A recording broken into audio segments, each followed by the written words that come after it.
नमस्कार, मैं खुशबू कुमारी, आप देख रहे हैं वेब इंडिया न्यूज। यहाँ दी जाती है तमाम सटीक और सही खबरें सबसे पहले आप तक। इस समय की सबसे बड़ी खबर बिहार राज्य के पश्चिम चंपारण जिला के रामनगर क्षेत्र से आ रही है। रामनगर विधानसभा एक ऐसा विधानसभा है दो प्रखंडों को जोड़ता है। यहाँ 36 पंचायतें हैं, 27 नगर परिषद का वार्ड है। यहाँ समस्या का अंबार है, समस्या गिनाएंगे तो काफ़ी समय लग जाएगा, लेकिन मूलभूत समस्या यहाँ का ये है कि आज थरूहट के सैकड़ों गांव सड़क के अभाव में वंचित रह जाते हैं। उसमें उसके बाद एक मसान नदी है रामनगर का, जो कटाव के कगार पे सैकड़ों गांव ही आ रहे हैं। दूसरा का है कि आपके रामनगर में डिग्री कॉलेज, यहाँ से बच्चे दूसरे शहरों में सैकड़ों किलोमीटर का दौड़ लगाते रहते हैं। ये बहुत गंभीर समस्या है। उसके बाद शहर के कई वार्डों में जल निकासी का समस्या गंभीर बनी हुई है और मैं निरंतर अपनी सेवा में तत्पर रहता हूँ। जहाँ हमसे हो सकता है, जितना बन सकता है, मैं उस वंचित परिवारों के लिए मैं करता रहता हूँ। सर, आप पूर्व में कई राजनीतिक दल के साथ भी रहे और मिलकर कार्य भी करते हैं। जन सुराज के रणनीतिकार प्रशांत किशोर जी का आगमन हुआ और यहीं से वो अपना पद यात्रा शुरू किए थे। सर, क्या सोचते हैं आप जन सुराज के बारे में? और सर, सूत्रों से मालूम ये भी हुआ है कि आप जन सुराज के एक्टिव मेंबर भी हैं। देखिए, जन करना चाहिए, लोगों के बीच रहना चाहिए।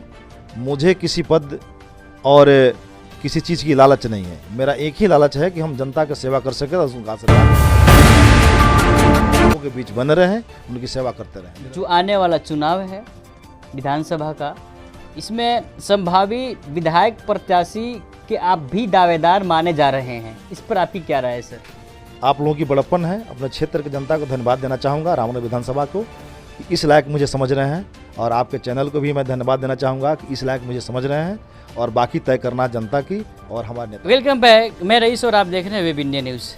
अभी मैं पश्चिमी चंपारण जिला के अंतर्गत रामनगर विधानसभा के उस क्षेत्र में मैं उपस्थित हूँ जहाँ से 2 साल पहले प्रशांत किशोर जी ने अपना पद यात्रा शुरू किया था। जी हाँ, मैं प्रखंड गवनाहा के क्षेत्र भितिहरवा आश्रम के पास उपस्थित हूँ और हमारे साथ धर्मसेन जी जुड़े हुए हैं, जो कि यहाँ के बीडीसी है। और सबसे बड़ी बात यह है कि इनका राजनीतिक जो जीवन है काफ़ी संघर्षशील है और काफ़ी संघर्ष करके यहाँ तक इस मुकाम तक पहुँचे हुए हैं, और ये हमेशा जनसेवा के लिए तत्पर रहते हैं।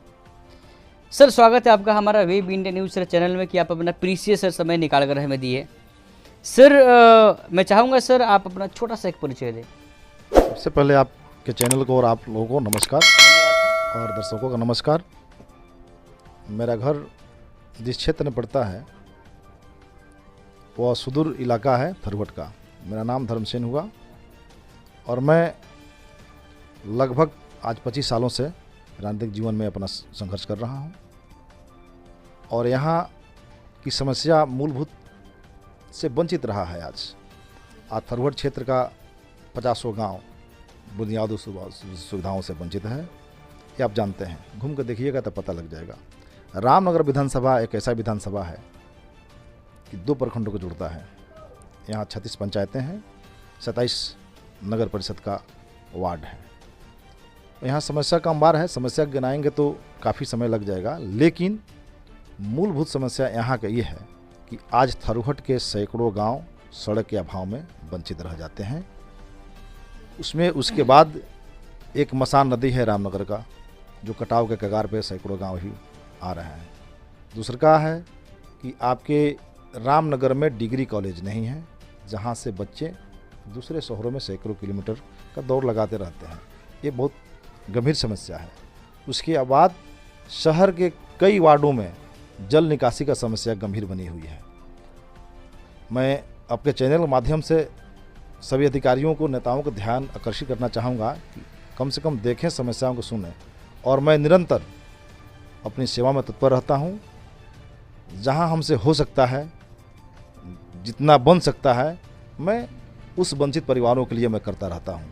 अच्छा सर, आप पूर्व में कई राजनीतिक दल के साथ भी रहे हैं और मिलकर कार्य भी कर सकती हैं। लेकिन सर कहीं ना कहीं चाहे वो आरजेडी हो, कांग्रेस हो, अन्य भी छोटी मोटी जो भी हो पार्टियाँ, और प्रत्येक व्यक्ति इस राष्ट्र में स्वतंत्र है, अपना कार्य को कर सकता है किसी भी राजनीतिक पार्टी के साथ मिलकर। लेकिन सर क्या वजह है कि उन पार्टियों को आपको छोड़ना पड़ा या वह पार्टी आपको छोड़ दी? जी, पार्टी को हम लोग खुद छोड़े हैं। सिद्धांत से समझौता नहीं करनी चाहिए, क्योंकि मैंने राजद में काम किया, काफ़ी काम किया, लेकिन उसका फल नहीं मिला। उसके बाद हमको कांग्रेस से लोग जोड़ा गया, कांग्रेस से जुड़े, कांग्रेस में काफ़ी काम किए, बहुत सक्रिय भूमिका निभाए। लेकिन जब चुनाव की बारी आती है तो वहीं जो है कि कुछ परिवार हैं, वंशवाद जो है वह हावी है और अच्छे लोगों को वहाँ जाने का मौका नहीं मिलता है। ये लोग अपने भाई भतीजे और रिश्तेदारों में सिमट के पार्टी रह जाती है। तो हम लोग के एक ऐसा प्लेटफॉर्म चाहिए, ऐसा जगह चाहिए जहाँ की सबकी बात सुनी जाए। तो राजनीतिक जीवन में अपना हम संघर्ष कर रहे हैं और पिछली बार हमको प्रमुख चुनाव में 2 बार धोखा का शिकार हुआ, और लेकिन अपना हमने काम छोड़ा नहीं, राजनीतिक अपना सफ़र जारी रखे हैं। लोगों के बीच जाना, लोगों की सेवा करना, समाज के बीच जुड़े रहना, ये निरंतर मेरा रोज का रूटीन में है। सर 2 साल पहले इसी प्रखंड के सरजमी भितिहरवा आश्रम में जन स्वराज के रणनीतिकार प्रशांत किशोर जी का आगमन हुआ और यहीं से वो अपना पद यात्रा शुरू किए थे। सर क्या सोचते हैं आप जन स्वराज के बारे में? और सर सूत्रों से मालूम ये भी हुआ है कि आप जन स्वराज के एक्टिव मेंबर भी हैं। देखिए, जन स्वराज एक अभियान के तहत आया और हमारे तमाम पंचायत समिति सदस्य लोग जुड़े और अभियान का हिस्सा रहा। हमारे गांव में भी टीम आई थी और जन स्वराज के प्रशांत किशोर जी आए थे। उनकी बात लोगों की अच्छी लगी, अच्छे बोलते हैं, रणनीतिकार तो हैं, विद्वान तो हैं, इसमें कोई शक नहीं है। और उनका एक ही सोच है, जिनका कहना जो है लोगों के दिल पर छू रहा है कि सही लोग, सही सोच, सामूहिक प्रयास। और मेरा मानना भी है, यही चीज़ है कि बिहार में आज के डेट में शिक्षा, स्वास्थ्य और समझिए कि रोजगार, ये बहुत बड़ी समस्या है। इसको हम देहाती भाषा में कहते हैं कि पढ़ाई, दवाई और कमाई, ये 3 जो है मुद्दा लोगों के बीच है। हमारे यहाँ के तो सभी लोग पलायन करते हैं, मजदूर हैं, जाते रहते हैं, लेकिन हम लोग अपना संघर्ष जारी रखे हैं।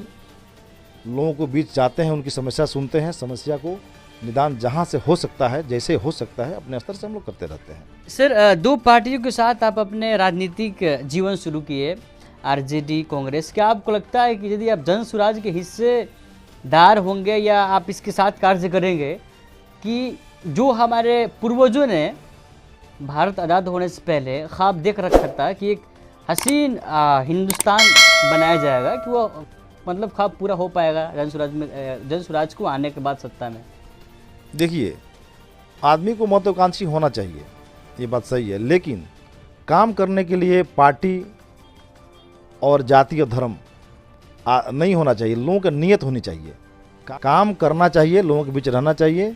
मुझे किसी पद और किसी चीज़ की लालच नहीं है। मेरा एक ही लालच है कि हम जनता की सेवा कर सकें, उनका आशीर्वाद ले सकें, लोगों के बीच बने रहें, उनकी सेवा करते रहें निरंतर। सर रामनगर विधानसभा क्षेत्र में हम लोगों ने जन स्वराज के कार्यकर्ता से बात की है। आगामी जो आने वाला चुनाव है विधानसभा का, इसमें संभावी विधायक प्रत्याशी के आप भी दावेदार माने जा रहे हैं, इस पर आपकी क्या राय है? सर आप लोगों की बड़प्पन है। अपने क्षेत्र की जनता को धन्यवाद देना चाहूँगा, रामनगर विधानसभा को, कि इस लायक मुझे समझ रहे हैं, और आपके चैनल को भी मैं धन्यवाद देना चाहूँगा कि इस लायक मुझे समझ रहे हैं, और बाकी तय करना जनता की और हमारे नेताओं की। लेकिन सर आपके ही कुछ प्रतिद्वंदी है, मैं उनसे बात किया ऑन द कैमरा और ऑफ द कैमरा, तो ये बात की है कि सीट उनको मिलना चाहिए जो विधानसभा क्षेत्र से अर्थात रामनगर से हैं। हालांकि ये भी तो आप मतलब कि उसी क्षेत्र में आता है, भले ग्रामीण सर क्षेत्र हो। तो ये उनको समझना चाहिए कि भारत गाँव का देश है और गौनाहा प्रखंड रामनगर का हिस्सा भी है। तो सामाजिक न्याय कहता है कि रामनगर विधानसभा में आज गौनाहा के आज तक कोई प्रतिनिधि करने का मौका नहीं मिला विधानसभा में किसी आदमी को, आज़ादी के बाद भी। तो उनको सोचना चाहिए उन लोगों का, और धन्यवाद है उन लोगों की कि ये बात अपने मुंह से चर्चा कर रहे हैं। और उनकी सोच को भी देखिए आप कि कितना उनका सोच है। कि रामनगर शहर का लोग चाहिए, गांव के नहीं चाहिए। तो बताइए, गांव का वोट नहीं चाहिए? आप सोचिए, गांव के लोग वोट नहीं करेंगे, उनको वोट नहीं चाहिए, इसी से सोच झलकती है। लेकिन सर यह आप कह सकते हैं, मैं थोड़ी कह सकता हूँ। सोच को देखिए कि सबसे अधिक संख्या गांव की है, तो शहर की प्रत्याशी चाहिए, गांव की नहीं चाहिए। आप कैसे आप आकलन कर सकते हैं, मूल्यांकन कर सकते हैं कि कैसी सोच है लोगों की? अच्छा सर, ये आप ही के हितैषी हैं एससी एसटी के जो रहनुमा भागीरथी देवी, सर क्या आपको लगता है कि वह रामनगर क्षेत्र को विकास से वंचित रखी हैं? बिल्कुल, आप देख सकते हैं, आप देख के क्या आकलन कर सकते हैं, वो तो क्षेत्र और काम बताएगा।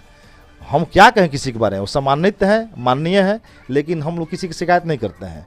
वो जनता बताएगी कि कितना काम हुआ है, नहीं हुआ है। आप का नज़र है, आप मीडिया बंधु हैं, पत्रकार हैं, आप कैमरा से देख सकते हैं। अब मैं एक एक गांव को गिना दूंगा। 309 बूथ है हमारे विधानसभा में, 309 बूथ का मैं भ्रमण करता रहता हूं प्रत्येक, और मैं सभी समस्याओं की पृष्ठभूमि विधानसभा की मेरे आंखों के सामने है। आप एक गांव से लेकर 309 गांव का मैं नाम बता दूंगा। सर विधानसभा का चुनाव सर पे है और प्रत्येक पार्टी अपने अपने स्तर पर मेहनत कर रही है। इस चुनावी दंगल में चुनावी किन योद्धा को उतारे पार्टी, इस पर वो अब मतलब कि सोच रही है कि आसानी से अपना विजय प्राप्त कर सके। सर ये वही जनता है कि जो 5 साल इंतज़ार करती है एक अच्छे प्रत्याशी के लिए और 5 साल पछताती है बुरे प्रत्याशी को चुनकर। और सर खास कर ये हमारे यहाँ के भोली भाली जनता है। और सर राजनीति यहीं से शुरू होता है, इस बिहार के सरजमी से, लेकिन यहीं के लोग मात खा जाते हैं सर जब राजनीति की बात आती है। सर तो क्या कहना चाहेंगे उन भोली भाली जनता को आगामी विधानसभा चुनाव के लिए? एक मुद्दा रहता है कि कोई भी चुनाव आता है, विधानसभा, लोकसभा, चाहे पंचायत स्तर पर जो भी चुनाव आता है, तो लोग 3 बातों को सोचते हैं। पहला बात सोचते हैं कि हम वोट किसको दें और किस लिए दें और किन को दें, ये समस्या रहती है। तो चिंता उनकी होती है कि जो चुनाव इस मौसम में आते हैं और चले जाते हैं, लेकिन हम लोग को ऐसा चिंता नहीं रहती है, क्योंकि निरंतर मेरा रूटीन वही है। क्योंकि पढ़ाई छोड़ने के बाद, कॉलेज छोड़ने के बाद हम समाज सेवा में लग गए। सर्विस तो हम भी कर सकते थे, लेकिन हमने सर्विस छोड़ दिया। बोले कि कौन आवाज़ बनेगा उन मजलूमों का जिनका आवाज़ नहीं है। तो हम जो उस शोषित वंचित समाज को लेकर के हम आगे बढ़े हैं कि उनकी आवाज़ बने, दृष्टिहीन आदमियों को नज़र बने, उनकी आँख बने, किसी के लाठी के सहारा बने। इस उद्देश्य से हम चलते रहते हैं, अपना काम करते रहते हैं। चिंता उसकी होती है जो चुनावी मौसम में आते हैं और चले जाते हैं, टिकट की चिंता उनकी रहती है। हम लोग की चिंता रहती है जनता का कि कैसे सेवा करें, कैसे बेहतर कर सकें, इसकी चिंता रहती है। सर चलिए, आपका सर बहुत बहुत सारा धन्यवाद, आप अपना मूल्यवान समय दिए। तो ये थे पश्चिमी चंपारण जिला के अंतर्गत रामनगर विधानसभा क्षेत्र से धर्मसेन जी, जिन्होंने अपनी बात को बेबाकी से रखी और कई समस्याओं पर बात भी की है। देखते हैं इस आगामी विधानसभा चुनाव को लेकर नंदसुराज कैसे कैसे किन किन प्रत्याशी को उतारता है, क्या बदलाव चाहिए, क्या जनता क्या चाहती है, ये तो बात का तय है। हाँ, लेकिन इस विधानसभा चुनाव में ज़रूर समीकरण चेंज होगा। बने रहे हमारे साथ नए अपडेट के और विजिट कीजिए हमारे चैनल। तब तक के लिए जय हिंद, जय भारत।